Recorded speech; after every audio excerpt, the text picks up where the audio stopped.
예, 오늘은 욥기 26장에 와 있습니다.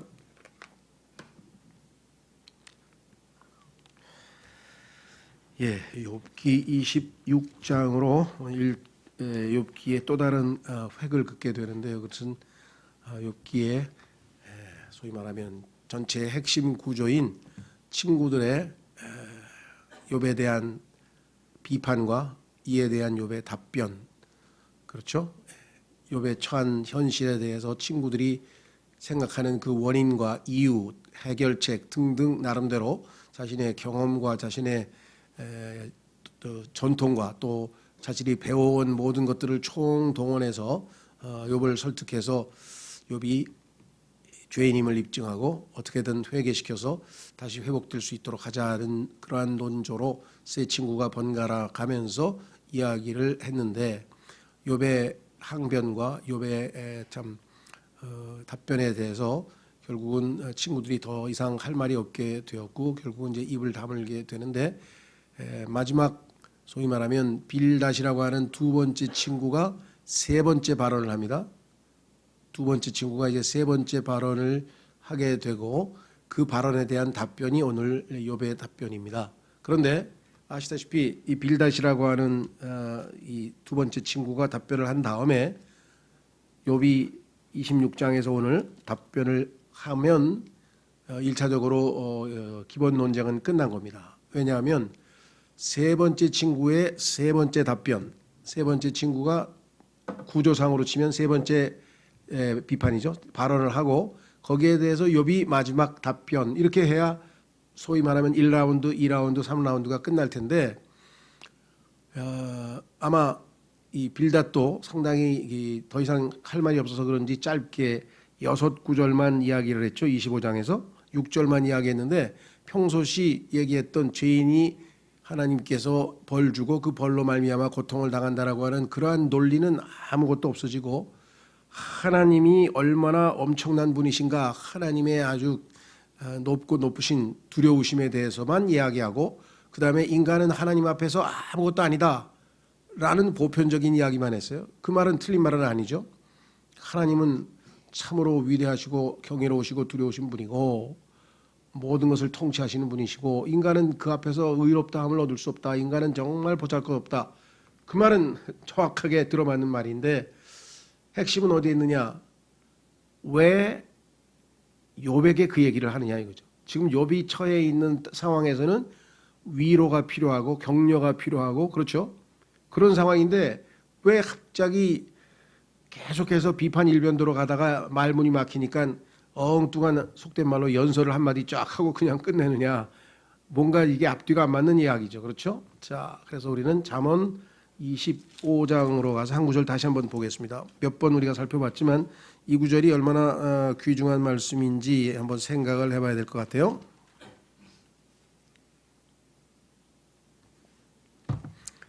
잠언 25장 11절, 잠언 25장 11절, 적절히 말한 말은 은 그림들에 들어있는 금사과들 같으니라. 아주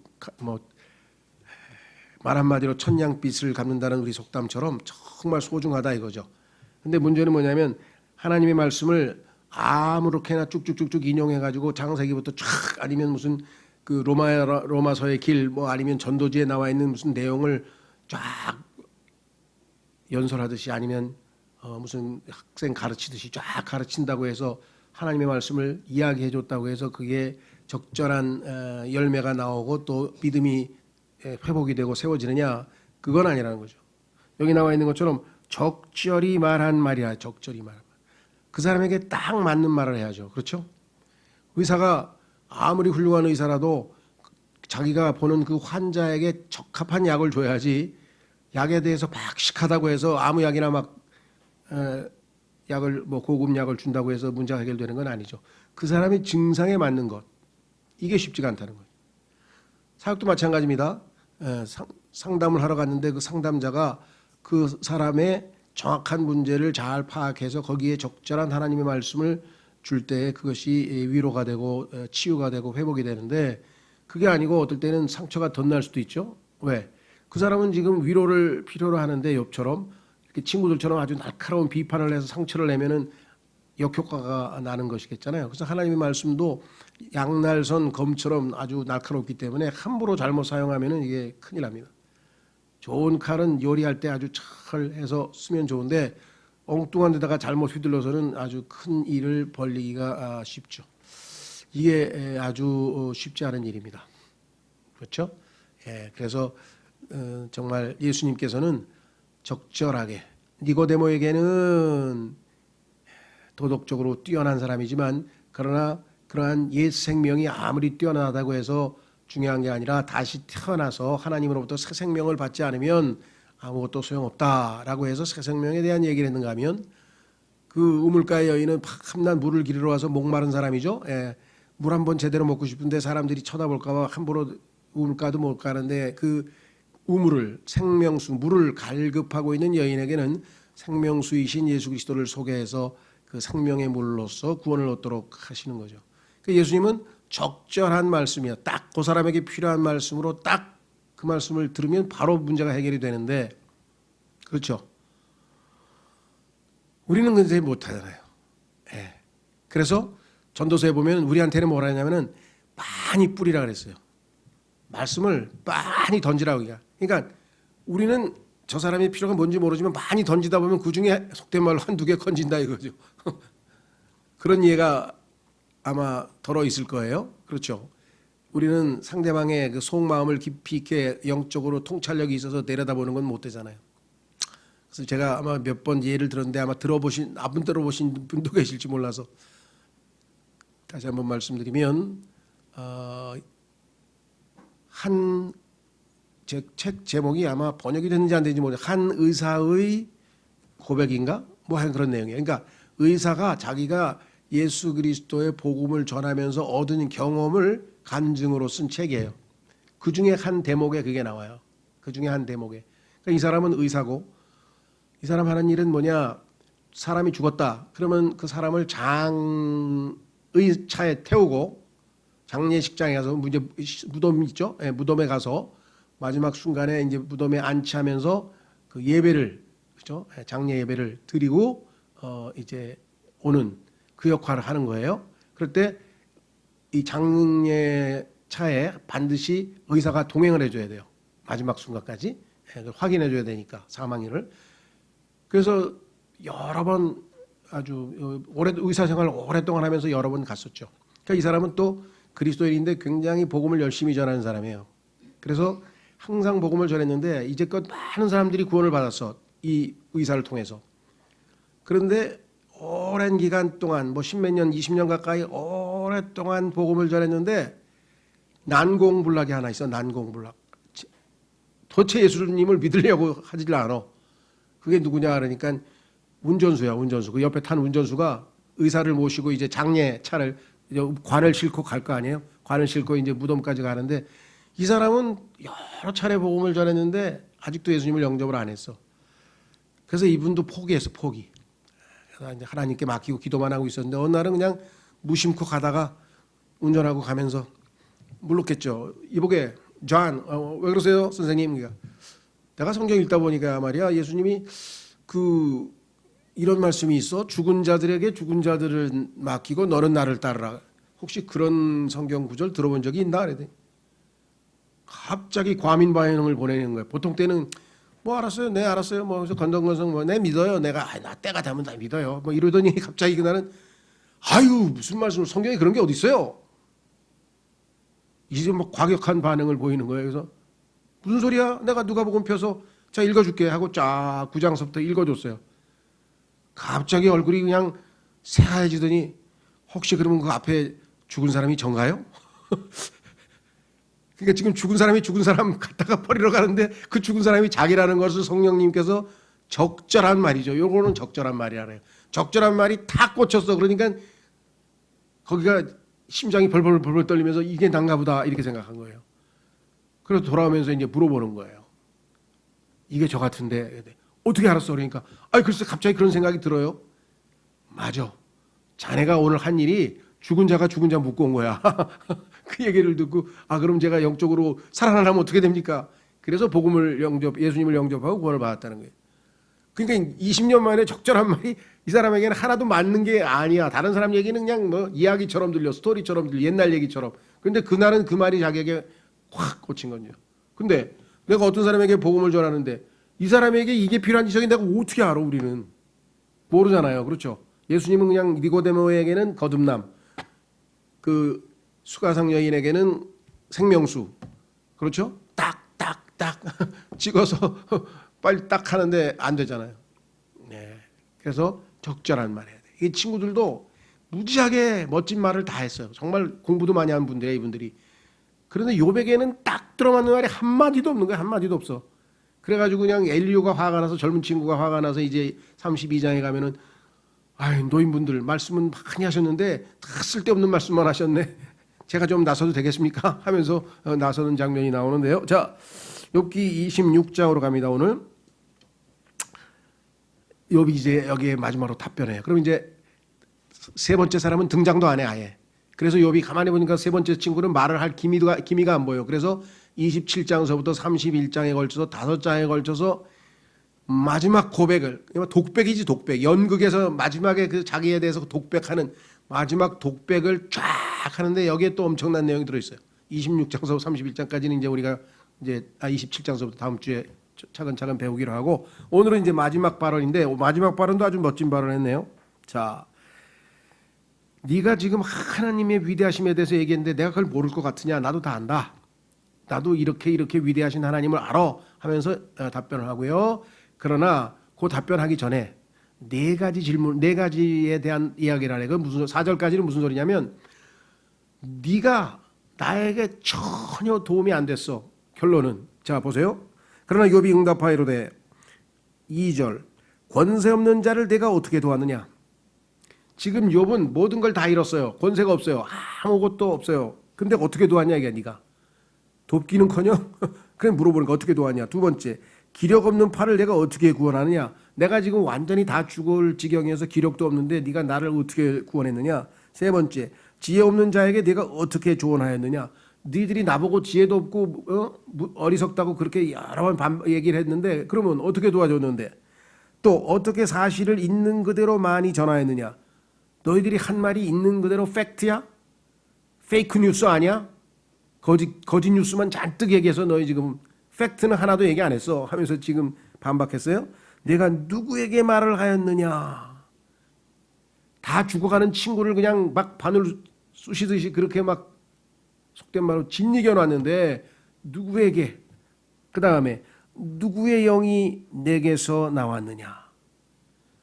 야, 질문이 6개인데요. 요거 한번 잘 기억해 두세요. 왜냐? 저는 잘 모릅니다. 근데 성경을 무지하게 많이 아는 목사님이 요거 6개 모의고사야, 모의고사. 그리스도의 심판석에서. 하늘나라 가면 예수님이 요거 6가지를 당신한테 물어볼 거니까 잘 준비해도 라고, 뭐 그 100% 맞다는 얘기는 아닙니다. 자기가 보기에는 그렇대요. 자, 첫 번째, 좀 일리가 있어. 왜? 권세 없는 자를 내가 어떻게 도왔느냐. 예수님께서 우리에게 기대하신 바는 예수님께서 하신 것처럼 돕는 일을 해야 되는 거죠. 특히 어렵고 힘든, 우리말로 하면 백 없고 돈 없는 사람인가요? 한국식으로는 백 없고 돈 없는 사람들. 두 번째, 그리스도인들은 또 영적으로 어려운 처지에 있는 사람들이겠죠. 그 다음에 기력 없는 팔을 내가 어떻게 구원하였느냐. 기력 없는 사람을 우리가 일으켜 세워야죠. 여기서 혼을 구원해서 하늘나라로 보냈다는 뜻만 있는 건 아니고 어떻게 어려운 처지에서 건져냈느냐. 세 번째, 지혜 없는 자에게 어떻게 조언하느냐. 어찌할 줄 몰라서 이렇게 해야 되나 저렇게 해야 되나 이렇게 해야 되나 저렇게 되면서 방황하는 사람에게 잘 지혜로 조언을 해줬느냐. 어떻게 사실을 있는 그대로 많이 전하였느냐. 그렇죠? 있는 사실을 많이 전하면 그 사람이 뭐예요? 많은 정보를 가지고 판단할 때 올바른 판단을 할 수가 있겠죠. 내가 누구에게 말을 했느냐. 만만한 사람한테 가서 했냐, 아니면 너보다 훨씬 높고 권세도 많고 그래서 담대하게 예수님의 이름으로 가서 했냐. 그렇죠? 회사에서는 부하에게 했냐, 상사에게 했냐, 그 소리예요. 부하한테는 야 이리 와봐, 내가 10분만 너 가만히 있어, 내가 지금 또 복음 전할 텐데 가만히 있어 하고, 후배한테는 그럴 수 있지만 사장한테 가서는 뭐 사장하고 같이 밥 먹을 때 고개 팍 숙이고 기도합니까? 너 뭐 하는 거야? 기도합니다. 그렇게 할 수 있어요? 눈치 보면서 그냥 이렇게 기도 슬쩍 하는지 안 하는지도 그냥 눈을 감는지 마는지 대충 하고 그냥 쓱 먹잖아요. 그죠? 예. 그러니까 누구에게 말하니 하나님께서는요. 사도 바울은 왕한테도 얘기하고 말이죠. 예? 총독한테서도 그냥 총독님 당신은 정말 하나님께서 말씀하신 것처럼 절제의 삶을 살아야 되고 그런데 당신이 이렇게 맨날 파티 열고 술 먹고 마시고 진창 놀고 그런 사람 하나님이 심판하신다는 걸 모르십니까? 로마 총독에게 그렇게 복음을 전했어요. 사도 바울이. 우리는 만만한 사람한테만 하려고 그러지 거북스러운 사람한테 잘 안 하려고 그러죠. 그죠? 시어머니 잘 들어보세요. 복음 들어보세요. 하여간 알아서 생각하시고 누구의 영이 내게서 나왔느냐. 기가 막히네요. 자, 우리가 입으로 말하는 순간에는 적어도 세 가지 영이 나올 수 있어요. 첫째는 가장 자연스러운 게 가장 자연스러운 거. 내 영이 내 생각이 나가는 거야. 내 영이 내 생각이. 그렇죠? 평소 때 우리 자신이니까 나 자신.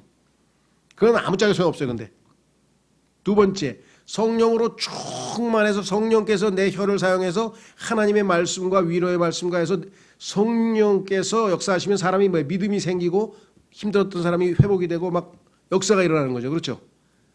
세 번째는 요건 정반대야. 그냥 혀가 독이야 독. 그냥 그래서 독침 쏘듯이 쏴가지고서는 마귀의 영이 마귀가 내 혀를 사용해가지고 사람들의 상처 입히고 막 믿음 무너뜨리고 막 그렇게 하는 사람도 있어요. 그러니까 조심하셔야 돼요. 평소 때는 우리가 뭐 자연스럽게 하다 보면 내 영이 나가. 인간이니까. 그런데 정말 필요할 때 성령님께서 역사하셔야죠. 그렇죠? 예, 항상 조심해야 되는데 이 6가지 질문. 자, 중요한 건 뭡니까? 지금 얘기한 것처럼 4번에 걸쳐서 어떻게란 말이 쓰였어요. 보세요. 2절에 어떻게 도왔느냐, 어떻게 구원했느냐, 어떻게 조언하였느냐, 어떻게 그대로 사실 있는 그대로 많이 전하느냐. 자, 이게 무슨 뜻이냐? 하나님께서는요, 우리가 어떻게가 중요해요. 무슨 소리냐?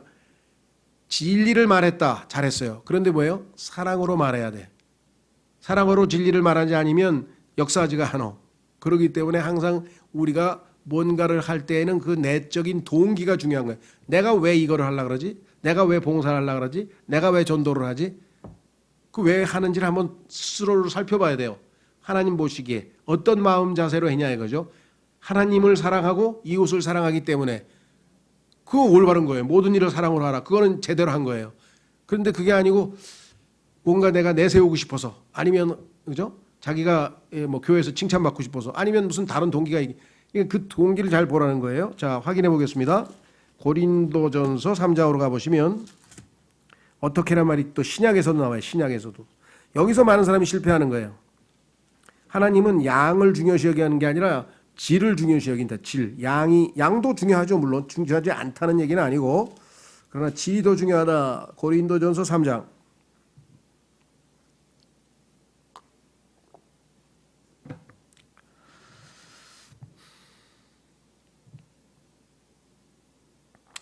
고린도전서 3장 6절에 보시면 하나님은 농사야. 우리가 하나님의 농사야. 농사. 그래서 농사를 짓는 방법을 설명합니다. 나는 심었고 아볼로는 물을 주었으되 오직 하나님께서 자라나게 하셨나니 그런즉 이와 같이 심는 자나 물 주는 자는 아무것도 아니며 자라나게 하시는 이는 오직 하나님이시니라.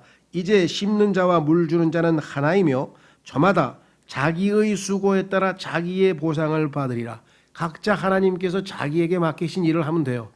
남이 뭘 하는지 남에게 신경 쓸 거 없다 이 말이죠. 자, 우리는 하나님과 함께 일하는 일꾼이요 너희는 하나님의 농사. 하나님께서 농사를 지은 그 열매들이 바로 너희야. 너희는 하나님의 농사요 하나님의 건물이니라.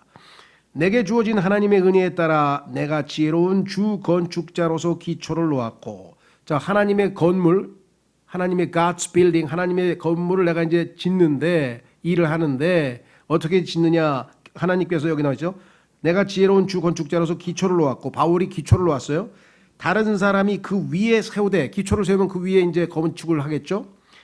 저마다 어떻게 그 위에 세울지 주의할지니라. 어떻게 하시겠죠? How. 어떻게가 중요하다 이거야. 어떻게. 자, 아무도 이미 놓은 기초 위에 능히 다른 기초를 놓을 수 없나니 이 기초는 곧 예수 그리스도시니라.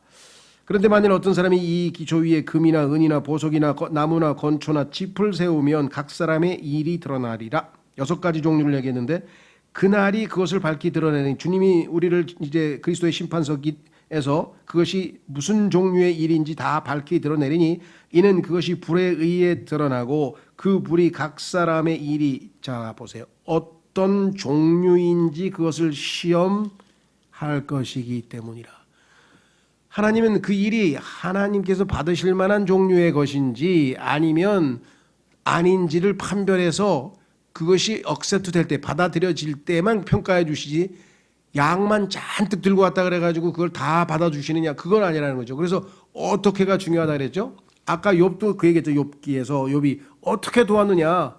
너 지금 내가 지금 자식 다 잃고 뭐 온몸에 지금 병이 걸리고 막 재산 다 잃고 완전히 하늘에서 저 꼭대기에서 저 바닥으로 지금 냉대동댕이 쳐서 이러고 있는데 와가지고 그냥 나를 아주 무슨 벌레 잡듯이 그냥 막 그렇게 괴롭히고 너희가 어떻게 이런 짓을 어떻게 하나님의 기준에서 보면 너희는 다 미달이라 이거죠. 그래서 우선 비판했어요. 그래서 이거는 이제 여러분들 한번 잘 생각해 보세요. 나도 그리스도인들 모두에게도 적용될 내용이죠. 하나님께서 이렇게 6가지를 질문할 수도 있다고 얘기했는데 뭐 질문하실 수도 있겠죠. 자, 그래서 5절 6절은 뭐냐?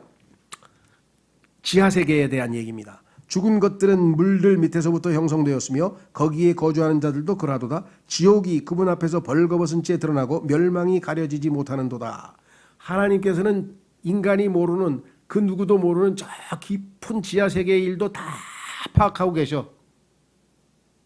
자, 뿐만 아니라 7절부터 그분께서는 북쪽을 빈 곳에 펴시며 땅을 허공에 매다시고 물들을 자신의 빽빽한 구름 속에 싸매시나 구름이 물들 밑에서 찢어지지 아니하느니라. 자, 북쪽, 하나님께서 계신 곳 방향은 북쪽이라고 성경에 써 있습니다. 시편에도 보면은 동서남북 할 때 동쪽, 남쪽, 서쪽에 대한 언급을 하고 하나님은 하면서 북쪽 대신에 하나님이란 말을 쓰고 하나님께서 계신 북쪽에 있는 북편에 있는 예루살렘, 하늘에 있는 예루살렘의 방향이 북쪽이라고 시편에서 148편에서도 얘기하고 뭐 이건 교리적으로 너무 길게 얘기하지는 않겠습니다. 하여간 그 물들, 자 여러분들 제가 정확하게 지금 기억은 못하는데요. 1998년인가 하여간 그쯤 된 것 같아요. 미국의 학술 잡지 중에 그 천문학 잡지가 있어요. 천문학자들의 협회에서 내는 월간지, 학술지, 거기에 이제 논문이 실리겠죠. 근데 그 논문에 뭐라고 실렸냐면요. 우주를, 그렇죠? 우주 위에 있는 물을 허블 망원경이 드디어 발견했다. 그 빛이 2억 광년이래. 빛이 2억 년을 달려서 온 그 빛을 드디어 발견했다. 그래서 우주가 물로 덮여 있다는 사실을 망원경으로 확인했다는 그런 학술 논문이 실렸어요. 그게 거의 1998년, 그러니까 2000년쯤 됐잖아요. 근데 우리는 성경에는 지금 언제 써 있었습니까?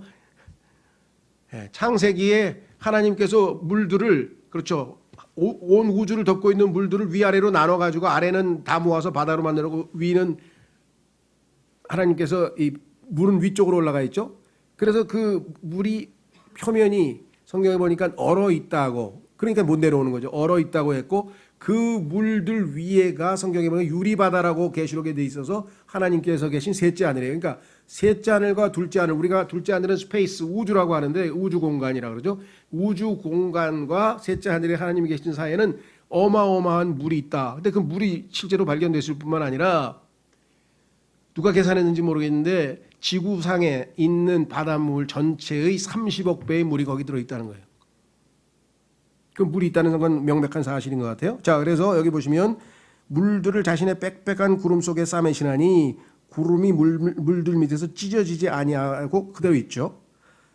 자, 그래서 셋째 하늘, 인간의 범위, 하나님께서 정해주신 범주는 첫째 하늘까지입니다. 그래서 우리를 첫째 하늘을 보통 이 세상에서는 우리가 스카이라 그러죠. 스카이는 인간의 대기권이니까 인간이 뭐 비행기 타고도 날아다닐 수 있고 아니면 뭐 행글라이더인가요? 이런 것도 할 수 있고 뭐 자유롭게 할 수, 새들이 날아다니는 공간까지는 인간에게 허락했지만 둘째 하늘은 인간에게 사실은 허락이 안 됐어요. 그런데 지금 뭐 우주 개발이 아주 뭐 우리나라도 지금 열심히 하잖아요. 그렇죠?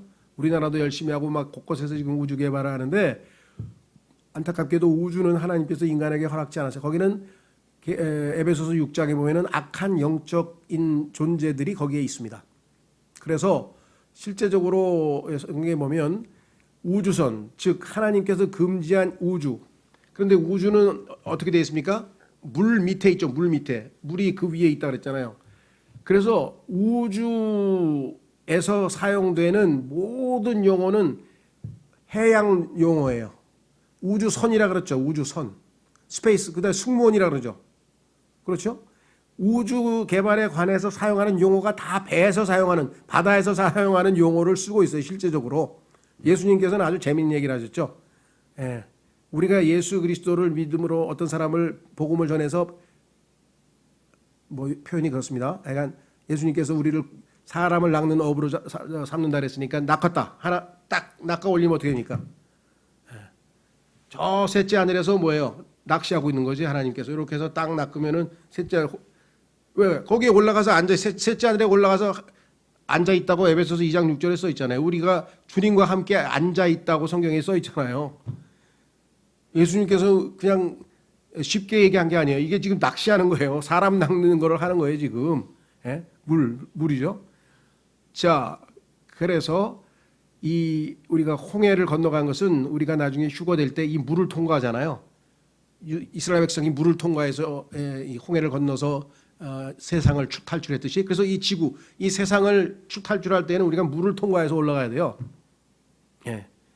뭐 이런 얘기를 하려면 성경에서 수십 구절, 수백 구절을 찾아야 돼. 그러니까 어마어마하게 과학적인 얘기가 많이 들어 있어요. 욥기 안에는. 자, 그런데 우리는 이제 과학 얘기하고 싶은 것은 아니고 하나님께서는 땅속 지하 세계도 완전히 하나님의 통치하에 있고 하늘에 있는 모든 악한 것들도 다 하나님 손에 놓여 있다 이 말입니다. 그래서 첫째 하늘, 둘째 하늘, 셋째 하늘인데 둘째 하늘 여기를 우리가 일반적으로 스페이스라 그래요. 우주 공간이라 그래요. 그러니까 이 우주 공간에는 악한 영적인 존재들이 지금 어슬렁어슬렁 다니고 있기 때문에 거기를 인간에게 허락지 않았는데 인간이 자꾸 개발한다는 거야. 그런데 묘하게도 인간이 만든 우주선의 이름들은 다 그리스 시대의 마귀들의 이름하고 다 붙어 있어. 아폴로, 타이탄, 뭐 하여간 어디서 그렇게 잘 골라오는지 콜라만 오면 다 마귀 이름들을 붙여놨어. 예, 거기에 지금 마귀가 있다가 계시록에 가면은 거기서 쫓겨나가지고 땅으로 드디어 내려오죠. 계시록 12장에. 자, 그래서 우리는 여기서 뭐 길게 얘기하지는 않고요. 그 다음에 보세요. 10절. 낮과 밤이 끝날 때까지. 거기는 시간이 멈추는 것입니다. 낮과 밤이 끝나요. 그래서 하나님께서는 모든 게 다 현재야. 과거, 현재, 미래는 인간에게 있는 것이에요. 시간의 개념이 있을 때. 그러니까 창세기 1장에서 시간과 공간이 창조되고 1장 3절에서 첫째 날이 시작이 되면서 오늘날 이 지구상에 시간이라는 개념이 생긴 거지. 하나님께는 낮과 밤이 끝나는 지역이 있어요. 경계들을 두어 물들을 둘러싸시느니라. 그분께서 꾸짖으시며. 그런데 하나님께서 이 모든 것을 주관하시기 때문에 하나님의 질서에 어긋나는 경우에는 심판하시는데 어떻게 심판하시는가? 그분께서 꾸짖으심에 하늘의 기둥들이 떨며 놀라느니라. 여기서 기둥들이라고 하는 것은 꼭 물리적인 기둥만 얘기하는 건 아니고 성경에 보니까 불기둥도 있고 구름 기둥도 있고 뭐 연기 기둥도 있고 다양한 형태겠죠. 12절. 그분께서 자신의 권능으로 바다를 나누시고. 예수님께서 오실 때도 뭐예요? 바다를 가르고 오실 거 아니에요. 그렇죠? 재림하실 때에는 바다를 가르고 오실 거 아니에요. 그래서 예수님께서 배를 타고 오실 때가 바로 물을 위를 걸어오실 때가 예수 그리스도의 재림을 보여주는 그 내용이죠. 자, 그 다음에 자신의 명철로 교만한 자를 두루 치시느니라. 교만한 자 누구겠습니까? 마귀죠. 자, 그래서 오른쪽으로 넘기시면 욥기 41장에 이 교만한 자의 정체를 이렇게 표현을 해놨어요. 욥기 41장 34절.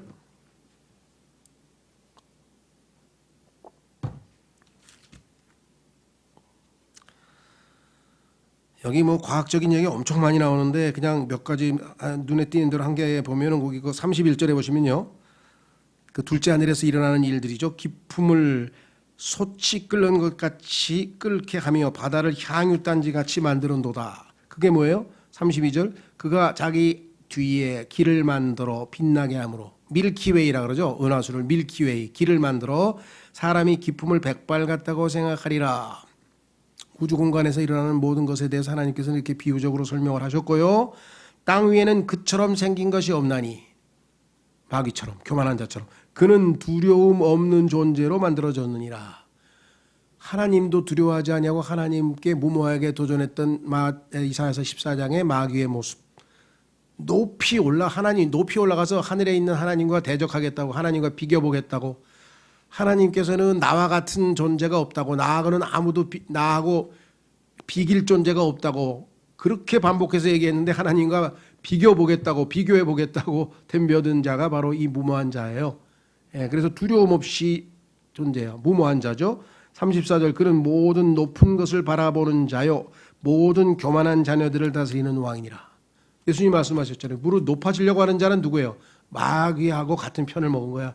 그래서 다 낮아질 것이고 예수님처럼 낮아지는 쪽을 택하는 사람은 나중에 하나님이 다 높이실 것이고 높아짐과 낮아짐 이거 간단한 거죠. 근데 이때 이 세상인 사람 다 좋은 건 높은 곳으로 가려고 그러죠. 높은 곳으로. 승진하는 걸 좋아하지 좌천되는 걸 좋아하는 사람 어디 있어요? 성경은 반대로 얘기하는 예수님께서 정반대로. 자, 그래서 교만한 자를 두루치시니라. 13절 그분께서 자신의 영으로 하늘들을 단장하시고 자신의 손으로 그 구부러진 뱀을 지으셨나니. 자, 하늘에 있는 존재들 중에서 하나님께서 지으신 영적 존재가 바로 그 뱀인데요. 자, 이 뱀에 대해서는 한번 확인해 보겠습니다. 이사야서 27장으로 가보겠습니다. 이사야서 27장으로 가보시면 그 뱀의 이름이 나와요. 뱀, 용 다 같은 이름이죠. 뱀, 용, 그 다음에 리워야단 이렇게 얘기했어요. 자 보세요. 죄송합니다. 이사야서 27장으로 가면 갑자기 이런 표현이 나와요. 그날에 주께서 자신의 매섭고 크고 강한 칼로 꿰뚫는 뱀 리워야단 곧 저 구부러진 뱀 리워야단을 벌하시며 바다에 있는 용을 죽이시리라. 자, 계시록으로 오시면 계시록 12장 이 뱀이 누구냐, 이 리워야단이 누구냐. 요한계시록 12장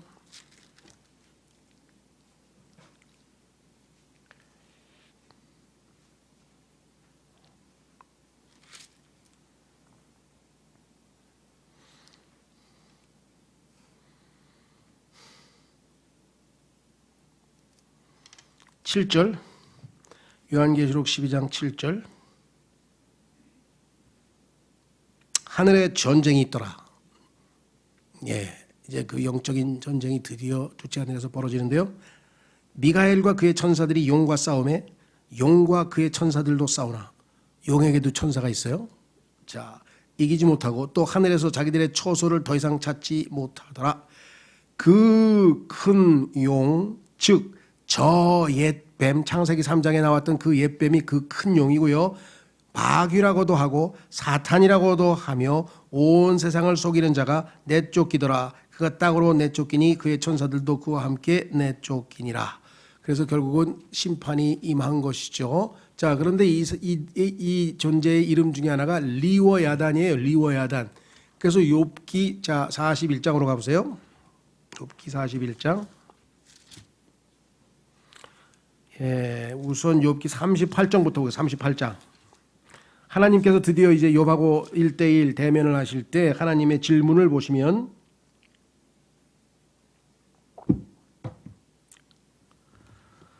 욥기 38장에서 하나님께서 이렇게 욥에게 질문을 시작하십니다. 그때 주께서 회오리 바람 속에서, 성경에서 회오리 바람이 나오면 전부 다 예수 그리스도의 재림 문맥입니다. 예수님의 재림과 관련돼서 항상 회오리 바람이 등장하는데 욥에게 응답하여 이르시되 지식이 없는 말들로 이치를 어둡게 하는 이 자는 누구냐? 욥이죠. 욥. 지금 너 뭘 알고 하는 말이냐? 이제 남자답게 허리를 동이고 내가 내게 물을 터이니 너는 내게 대답할지니라. 그래서 하나님께서 창조하신 천지 창조부터 시작을 합니다. 질문이.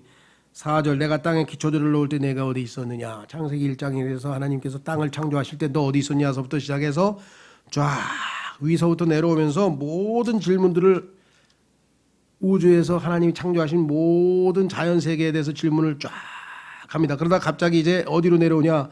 땅으로 내려와 가지고 그다음에 무슨 얘기를 하느냐? 갑자기 이런 질문을 해요. 39절. 욥기 38장 39절. 네가 사자를 위해 먹이를 사냥하겠느냐? 혹은 젊은 사자들의 식욕을 채워 주겠느냐? 하면서 갑자기 짐승 얘기가 쫙 나와요. 뭐 뒤에 보면 39장에 보면 들락이 유니콘 그다음에 뭐 공작 타조 그다음에 16절에 그다음에 공작 새끼서부터 시작해서 이 뭐 하여간 별개 그다음에 20절에 메뚜기도 나오고 하여간 모든 자연 만물을 하나님이 창조했는데 거기에 대해서 질문을 쫙 해요. 그러니까 아마 전 세계 모든 생물학자를 총동원해도 뭔 말을 하는지 지금 답변을 아무도 못해 지금. AI에다가 물어보면 아무것도 몰라. 질문해봐야 소용도 없어. 그래서 하나님께서 쫙 질문을 합니다. 그래가지고 나중에 어디로 가느냐? 40장으로 가보세요. 눈에 보이는 이 땅의 모든 생물들에 대해서 질문을 끝내고 난 다음에 40장 15절에 가면 계시록에 나오는 그 짐승에 대한 얘기를 합니다. 40장 15절. 이제 내가 너를 만들 때 함께 만든 베헤못을 보라. 이 베헤못이라고 하는 이 인간의 짐승에 대해서 설명을 하는데 가만히 보니까 이 짐승은 이 땅에 우리가 보는 그런 짐승이 아니에요. 그래서 이에 영적인 짐승, 계시록에 나오는 두 짐승 중에 한 적그리스도를 예표하는 짐승인 얘기가 나오고, 그러니까 하나님께서는 자연 세계에 대해서도 네가 아무것도 답을 못 하는데 영적인 세계에 대해서 내가 얘기하면 네가 무슨 말을 하겠느냐? 너하고 나하고 차이를 알겠느냐? 하나님이 계속 보여주시는 거예요. 그다음에 마지막 짐승이 뭐냐? 41장에 나옵니다. 이건 용이죠, 용. 자, 리워야단이에요, 이름이. 내가 낚싯바늘로 리워야단을 끌어낼 수 있겠느냐? 리워야단이 아무 두려움도 없이 창조된 자고 모든 교만한 자들의 왕인데 이 자를 네가 낚싯바늘로 꿰어낼 수 있느냐? 그 얘기는 뭐냐면 하나님은 하실 수 있다는 거예요. 하나님께서는 하실 수 있지만 이 자에게는 아예 생각도 말라. 아주 8절 보세요. 내 손을 그에게 대어본 뒤에 싸움을 기억하고 다시는 그리하지 말라. 보라 그에 대한 소망은 헛되니 사람이 그를 보기만 해도 낙심하지 아니하겠냐. 겁에 질려서 그냥 이 용을 보는 순간에 이 리워야단을 보는 순간에 인간은 아주 그냥 얼어붙는 거예요. 그런 존재인데 네가 하면서 리워야단에 대한 얘기까지 다 맞추셨어요. 그러고 나니까 욥이 뭐예요? 정신이 버뜩 드는 거예요. 야, 내가 감히 하나님께 불만을 터뜨리고 하나님께 항변을 하고 나같이 의로운 자를 하나님이 어떻게 이렇게 고통을 주십니까? 하고 얘기를 했는데 그게 틀린 말은 아닌데 그렇기 때문에 하나님이 불의하다는 얘기냐? 너의 의로 나를 불의하다고 하느냐? 네가 의로운 건 알겠어. 근데 그건 내가 인정도 해줬어. 그런데 그것 때문에 의로운 자가 고난을 당하게 내버려 뒀으니까 내가 불의하다고 지금 주장하는 거냐? 그건 아니지. 그걸 가르쳐주기 위해서 이 모든 일이 벌어진 거예요. 그러니까 결국은 이스라엘도 뭐예요? 10번의 재앙이 있었습니다. 엄청난 재앙이 있었죠. 재앙. 그 재앙이 왜 있었을까요? 그 재앙. 하나님이 누구이신지를 몰라 이 파라오가. 그래서 하나님이 어떤 분이심을 알려주려고 엄청난 재앙을 통해서 파라오의 상상력을 훨씬 뛰어넘는 분이라는 걸 그제서야 뒤늦게 안 거예요. 느부갓네살도 마찬가지예요. 어땠어요? 하나님이 누군지 몰라가지고 하나님께서 짐승의 마음을 줬더니 짐승처럼 7년 살고 나더니 정신 차리더니 그냥 하나님을 드높이는 거야. 하나님은 이제 내가 조금 알았다 이거예요. 그런 분이 아니라면서 막 성경에 보면 항상 하나님 뭐예요?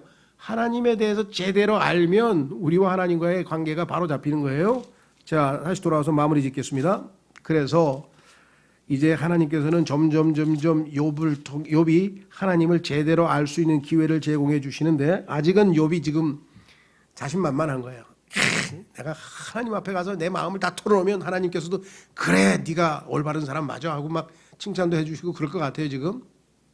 자 13절 그분께서 자신의 영으로 하늘을 단장시키시고 자신의 손으로 구부러진 뱀을 지셨으니 이 리워야단이라고 하는 어마어마한 모든 교만한 자들의 왕을 지으신 분이 하나님인데 하나님은 그러한 자를 낚싯대를 들여가지고 낚시질로 아주 뭐라 그럴까요? 아주 그냥 느긋하게 낚시질을 하실 수 있는 그 정도의 하나님이라는 것을 알라 이거죠. 하나님이 어떠한 분이신가를 알라 이 말이죠.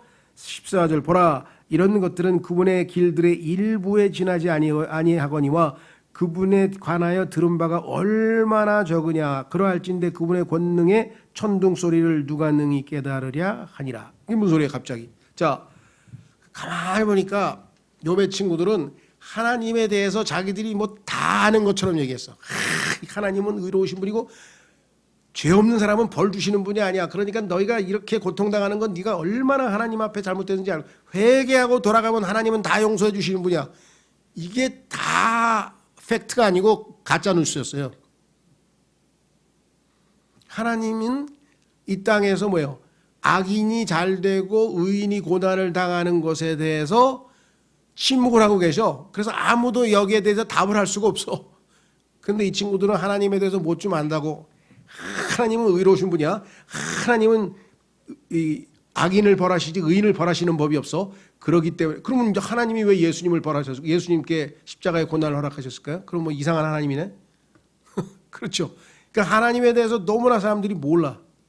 창세기 3장에서 하나님께서 뭐라 했어요? 아담이 죄를 짓고 하나님 마음이 어떻겠어요? 하나님은 지금 마음이 무거우시죠. 죄를 짓고 비참하게 된 교제가 끊긴. 그런데 그 하나님을 어떻게 사람들이 오해하느냐? 하나님이 아담을 찾아. 왜? 벌 주려고. 이놈 아담아 너 어디서? 그리고 찾아온 검사처럼 해석을 했어요. 그래가지고 그냥 겁을 먹었어요. 그게 아니지. 하나님은 지금 가죽옷 들고 오신 거야. 지금 너 빨리 가죽옷 입고 내 앞에 하나님께서 교제를 회복시켜 주시기 위해서 가죽옷을 가지고 오셨는데 불쌍해서 너 금방까지도 나랑 함께 있었던 나와 함께 영광을 누리던 자가 어찌하여 이렇게 비참한 자가 돼서 숨어서 그렇게 나를 만나지도 못하고 그냥 덜덜덜덜 떨고 그렇게 비참하게 있느냐. 그렇죠. 지금 구원하러 오시는데 아담을 잡으러 오신 무슨 경찰처럼 검사처럼 해석을 하면 어떡해. 이런 식으로 창세기부터 계시록까지 하나님을 전부 다 왜곡시킨 거예요. 모든 이단 종교와 모든 일반 기독교가 다 하나님에 대해서 잘못 얘기를 해줘버린 거예요. 러셀 어떻게 했습니까? 러셀이라고 하는 이 여호와의 창시자는 뭐랬어요? 성경에 교회 갔더니 그놈의 교회는 어떤 교회인지 하늘나라는 얘기를 안 하고 밤낮 지옥 얘기만 하는 거예요. 아 지옥 얘기 절반하면 하늘나라 얘기도 절반 해줘야 되는데 지옥 얘기만 죽었다 하니까 화가 났어. 내가 반드시 지옥이 없는 교회를 하나 종교를 하나 창시하리라. 그래가 지옥 없는 교회를 하나 만들어놨잖아요. 왜 그래요? 하나님은 죄 지은 사람 무조건 다 지옥에 보낸다는 잘못된 하나님을 배웠기 때문에 정상적으로 배운 게 아니죠. 지옥에 갈 자들을 구원하기 위해서 자신의 아들까지 내어주시는 분이라는 하나님의 선함을 보고 회개한다고 로마서에 써있는데 하나님의 선함에 대해서는 하나도 얘기 안 하고 하나님의 두려움에 대해서만 얘기를 했으니까 이상한 종교가 나오는 거잖아요. 그렇죠? 보세요. 다 뭐 때문에 이러니까 두려움으로 이루어지죠. 뭐 정명석이 됐든 뭐가 됐든 다 두려운 거예요. 이 교회에서 쫓겨나면 이제 지옥 간대. 뭐 이제 저주받는데 뭐 이 교회에서 나가면 어떻게 되는데 전혀 그렇지 않아요. 그래서 지금 하나님은 욥에게 하나님을 제대로 알려주고 싶어서 이 상황이 벌어진 거죠. 자, 그래서 뭐라 그랬습니까? 친구들은 하나님에 대해서 다 아는 것처럼 폼을 잡았지만 욥은 뭐예요? 너희들이 아는 것 아무것도 없어. 지금 내가 얘기한 내용도 겨우 조금 아는 거야. 14절 보세요. 보라 이런 것들은 그분의 길들의 일부에 지나지 아니하거니와. 성경 몇 번 읽었어요? 한 10번 읽었는데요. 이 사람이 난 100번 두들기는데 어떻게 성경 많이 하세요? 안 다 알아. 난 뭐든지 질문해봐. 성경 10,000번 읽어도요. 성경의 1%도 몰라요. 1%는 무슨 1%. 아무것도 모르는 거예요. 하나님 앞에 뭐야 납작 엎드려가지고 그렇죠? 네. 불쌍히 여기소서 빛을 비추소서 도우소서 조명 이렇게 얘기해야 되는데 욥은 지금 그래도 뭐라 그랬어요? 그분에 대해서 일부에 지나지 아니하거니와 그분에 관하여 들은 바가 얼마나 적으냐. 어떤 사람은 야 하늘나라 가면 아무것도 할 일이 없고 그냥 거룩하시다 아 지루하겠네. 지루하긴 뭘 지루해요. 온 우주에서 벌어지는 인간의 세포 하나를 연구해도 그냥 몇십 년 동안 연구해가지고 겨우 세포에 대해서 아는데 이 우주 만물의 거대한 모든 것들에 대해서 그것 하나님의 지혜를 배워나가는 재미가 영원토록 이어질 텐데 뭐가 지루해요? 무슨 스타크래프트 그거보다 훨씬 재밌을 거야. 나는 그런 거 할 줄도 모르지만 막 미친 듯이 그거 하고 앉아있는데 하나님 앞으로부터 이 광합성이 이 꽃잎 하나가 어떻게 만들어졌는지 그 수술이 어떻게 만들어졌는지 아니 지금 아시다시피 날씨가 더워져 가지고요 꽃이 일찍 피잖아요. 근데 벌은 늦게 나와. 그래가지고 수정이 안 돼서 지금 농사가 하나도 안 돼요. 지금 그래도 보니까 사과가 하나도 안 달렸대. 왜 그러냐니까 백꽃 이화라 그러죠. 백꽃이 너무 일찍 폈어. 근데 벌들은 아직 안 나타났어. 그래가지고 벌들이 나타났는데 꽃은 다 졌어. 그럼 꽃에서 이렇게 옮겨서 수정을 해야 되는데 수정이 하나도 안 됐어. 그래서 나무에 배가 하나도 안 열렸어. 작년에 가득 어마어마하게 많이 열렸던 그 배나무, 배 한 나무에 200개가 열렸는데 지금 5개인가 달렸어. 네, 이런 현상서부터 시작해서 여러분들 그 동물의 왕국, 식물의 왕국 또 무슨 과학 탐험 이런 거 보면 기가 막히죠. 세포 연구 막 무슨 미토콘드리아인데 하나님 앞에 가서 그걸 직접 만드신 분한테 한번 들어보세요. 이 세월이 가는지 안 가는지 지루하긴 뭐가 지루해요. 재밌기만 할 텐데. 자, 그래서 그러할진대 그분의 권능의 천둥 소리를 누가 능히 깨달으랴. 천둥 지금까지 몇 번 쳤을까요? 6,000년 동안에. 그거 공부하느라도 시간이 얼마나 걸리겠어요. 천둥 하나하나에 하나님께서 다 의미를 담아서 말씀하신다 그랬거든. 근데 우리는 다 아무것도 모르고 어이구 무서워라 이 천둥 소리 들렸네. 그때 하나님 무슨 말씀하셨어요? 성경에 한두 번은 나오죠. 예수님은 알아들었지. 보라 이는 내 사랑하는 아들이요 내가 그를 매우 기뻐하노라. 사람들은 천둥 소리가 들린 걸 알았는데 예수님은 다 알아들었죠. 네? 아마 휴거 때도 천둥 소리 엄청 들릴 거예요. 그냥 사람 이름 부르면 막 저요 하고 올라가는데 짜자자자 올라갈 때마다 천둥이 몇 번 칠지는 잘 모르지만 그래서 하나님이 어떠하니까 자기가 알고 있는 하나님의 크기가 그 사람의 신앙의 크기라고 어떤 분이 간증했는데 정확하게 말씀하신 거예요. 그 서울대학교 생화학 교수야. 똑똑하더라고. 여러분이 알고 있는 하나님의 크기가 여러분의 신앙의 크기예요. 딴 데 가지 말고 하나님이나 제대로 많이 아세요. 똑똑한 박사님이 얘기했는데 안 잊어버렸어. 하나님을 알고 있는 그 크기만큼 내 신앙도 그 크기구나. 그렇죠. 일리가 있죠. 이해가 되시죠. 그렇죠. 그 욥은 나중에 뭐예요? 하나님께 딱 회개했더니 하나님이 욥은 옳은 말을 했는데 세 친구는 못했구나. 욥아 가서 중보 기도해서 그 사람 좀 살려줘라. 그래가지고 하나님께서 사용하신 장면이 나오잖아요. 그죠? 이것이 주의 결말이에요. 하나님께서는 마지막 결말을 너무 아름답게 해피엔딩으로 장식을 하신 거예요. 오늘 이 시간에 욥기 26장을 통해서 하나님이 어떠하신 분인가, 내가 또 하나님 앞에 가서 받을 질문 앞에서 내가 과연 떳떳하게 답변할 수 있는지 우리 자신을 하나님의 말씀의 거울에 한번 비춰보는 그런 시간을 가졌습니다. 시간 주님 이 말씀을 깊이 묵상하고 이 말씀 속에서 얻을 교훈을 얻고 주님을 더 깊이 알아갈 수 있도록 도와주십시오. 다 같이 기도하겠습니다.